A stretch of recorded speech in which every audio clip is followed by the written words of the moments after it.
Hi, my name is Jesse Lucas. I'm the physics and engineering teacher at Pikeville High School, and I am presenting my KVET grant, which was titled BattleBots. So my problem of practice that I was exploring is, can creating a project like the construction of a BattleBot be an effective team project that can cross multiple engineering disciplines and garner more interest in each discipline? So that's kind of a thick statement, so I want to break it down just a little bit. The One of the bigger parts of this was the effective team project. So as a CTE teacher, one of the main things that I try and look to do with my kids is build the skills that employers need, and what they want. And one of the big needs right now is team players. People just don't know how to work in teams. So creating those team norms now in a project like this, and an extensive project like this, is really, really important to me. And also the cross multiple engineering disciplines. So a lot of times when kids are thinking about engineering disciplines, they think of them as very, standoffish. So you got mechanical engineering, electrical engineering, computer science, civil. They don't realize how they kind of entwine all with each other. So doing a project like this, where it's going to take mechanical, electrical, and computer science, is really, really important to me. So the kids can kind of see how they all mesh together and come together. So with that, what we're really trying to aim to do is to create battle bots, and we'll talk about what type of battle bots here shortly, and have a robotics competition and actually have a battle bots tournament here at the school.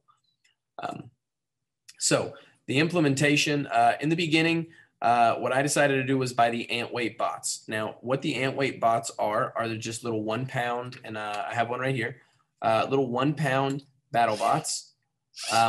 And there's a couple reasons I decided to go with the 1 pound bots. First was the money. They're a little bit cheaper than the other ones, and they still get the point across, and they're still really fun. And then another reason why is because the beetle weight, which is the 3 pound, they're a little bit less safe. These are very safe. Nobody's going to hurt themselves. Nobody's going to, cut off a finger or anything like that. And there's a really safe space that we can practice with them. And it was super simple to put together an arena. So logistically, that just made more sense. Now, in the beginning, I was going to do this in my Principles of Engineering class, my Engineering 2 class, but I actually opted out of doing it with them.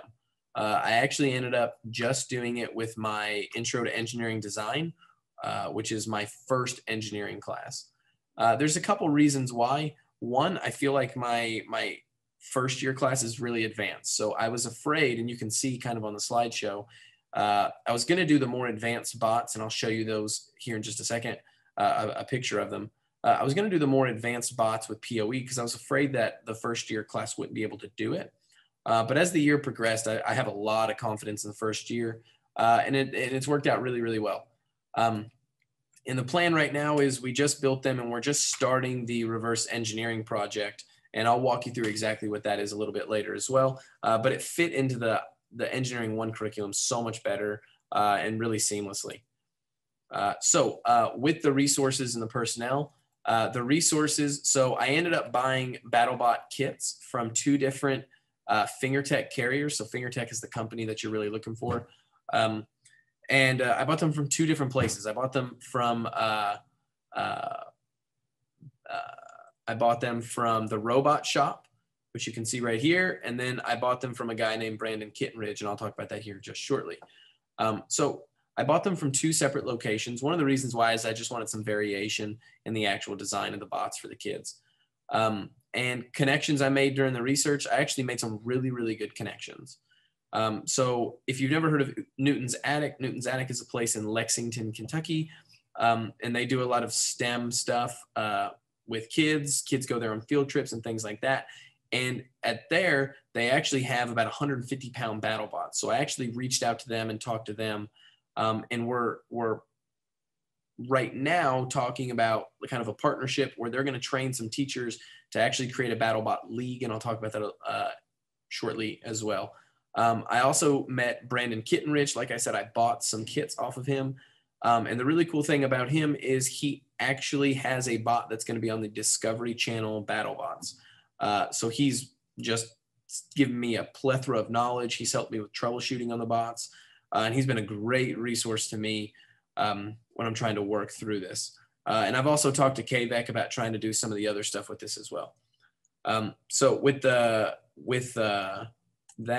here are the two bots that I bought from the robot shop. As you can see, one of those is just like the one that I have right here. This is a flipper bot. It looks like there's a little spatula. The spatula gets up and under another bot, and then boom, tries to flip it up really quickly. The other ones, those actually have blades. They're a little bit more unsafe, but as long as you follow the safety procedure, they're totally fine. And the ones that I got from Brandon Kittenrich, like I said, you can look at those and tell those are very different from the first ones. And those are the more advanced ones that I was going to do in engineering too, but I decided to do with engineering one anyways. Those ones a little more advanced, but like I said, I really wanted those variations because it would work really good for the projects that we're trying to do. So with the outcomes, what I wanted was, like I said earlier, that cross-discipline projects. I really wanted them to see that those engineering disciplines mesh, and with the teamwork aspect as well. And some of the outcomes that I would like, and this is a little bit more long-term, like I said, I'm doing ant weights right now, so I'm just doing these little 1-pound bots, but I would like to move up eventually to the beetle weight bots, and then potentially to kind of heavier bots, maybe anywhere from 25 to 50 pounds. And that kind of segues me into the partnership that I've made with Newton's Attic. So Newton's Attic right now is planning on training 4 different teachers during the summer to try and start a BattleBot league, but it's they're not necessarily going to call it BattleBots, but it'll be with the bots that I'm showing you, just anywhere from 25 to 50 pounds. And it'll be almost like BattleBots combined with Vex Robotics competitions, where there's some task that they have to complete, but they're also trying to fight each other. The way that he explained it to me was it's very, very similar to like Squid Game. You have one team that's attacking, one team that's defending. So it sounds really, really cool to me. I'm really excited to get that started and going with them. We've worked hard kind of throwing ideas on how we wanted to do it and creating a league here in Eastern Kentucky, and they're very excited about it as well. And then one of the other outcomes, especially if we can get a league, is the interest associated with it. I think this is one competition or one project that could really get kids interested in the engineering discipline, which is good for Eastern Kentucky all around. So measuring the outcomes, the pre-assessment, what I've gotten to right now, I asked them some of the pre-assessments like the axles, I asked them the servos, the motors, the different types of wires and sensors inside, and only 28% of the components are known. I'm going to ask them at the end, but I would be shocked if 100% of those components aren't known in the end, because all of these students have been super, super into these projects so far. So reflections, that's reverse engineering a better bot. And the bulk of the content actually comes from this. So what happens here is what I've decided to do is these students have already built the BattleBots themselves. And they've seen how they function and they see how they work.